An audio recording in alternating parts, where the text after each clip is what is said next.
There are different kinds of strength. We, of course, have physical strength, the most basic material kind of strength. There is spirit strength, astral strength, and also magical strength. So, what is the difference between the different kinds of strength?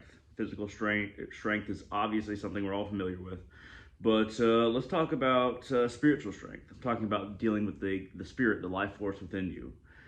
That which helps boost the spirit, no matter what kind of spiritual religious practice that you do, um, that will give you a boost of energy. You will feel as if you have more, you feel more vibrant. You feel like you can do more. You're naturally inclined to be able to do more with your body, but also do more with your mind and do more in whatever community that you're in. And exactly also the spiritual practices that you practice, you're going to feel like you can do more of that. That is a strength just above physical strength, is the strength of the spirit within somebody. The next kind of strength is magical strength. So magical strength is a little bit different.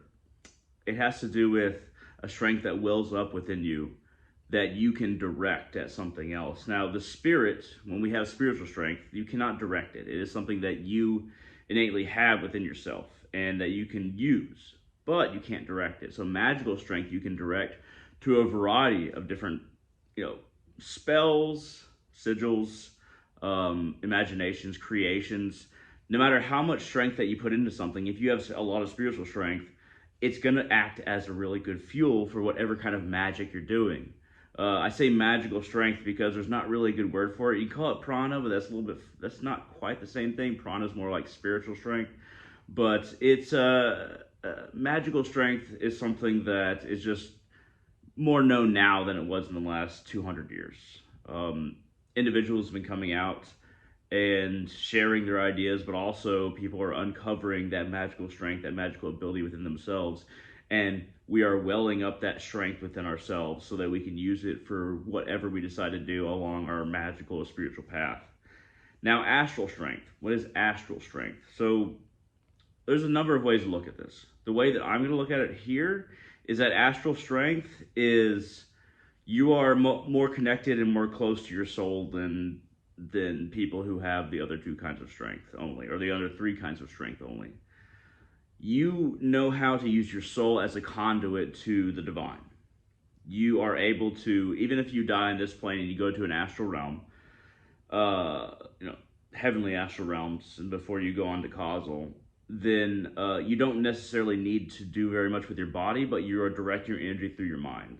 You are directing your willpower directly into whatever projects you have in the astral realm, or whatever you're doing in the astral realm. But you can also use it to harm people in the astral realm. But if you're in astral heaven, or you have the ability to not be in a kind of a purely demonic and isolated dimension, you can still direct your willpower and cause harm there. But in the astral planes, you can direct it in a number of ways. The thought energy, the ability to transfer the energy from thought to manifestation, is what astral strength is. It's a kind of energy that it's a creationary energy that once you reach that level, it's much easier to make things happen that usually on the material plane would just be imagination, something that you had no idea how to produce. Of course, when we get to God strengths, God and Goddess strengths, we're talking about strengths that have been welling up for a long time. I'm talking about energy power. It's been welling up for a long time. They've been welling it up for a long time. And based on their personality and nature, then they are going to do a number of projects. Vast ones on the material plane, or slightly less vast ones on the astral plane, or perhaps a kind of relationship with the abyss that hasn't been understood before, or a relationship to various powers that is very closed and private, that those gods or goddesses wouldn't necessarily give us all the information about, because those are things that they're doing not necessarily in spite of other gods and goddesses, but that's their projects, that's their will, that's their manifestation that they want to keep within their own domain. So that's really hard to get to and understand exactly what the gods and goddesses are doing. And then that's kind of the last part. That's the last area of strength that I'm going to talk about. If you have any questions, comments, concerns, shoot them down in the comment section below on YouTube. If you want to contact me and ask about some of these different energies, these different strengths, I know I've been kind of mixing the two. Go to www.facebook.com/Hunter Salazar. HUNTER Salazar. Go there, ask a question. As long as you're polite, I'll answer you. But think about what strength is for you and how you think it manifests in the multiverse. How do you think strength works? What is strength? Is it synonymous with energy or is it not? And how can we become a grander expression of the strength that we're trying to manifest in this world and others? At any rate, thank you very much for watching, and I hope to see all of you on the channel in the future.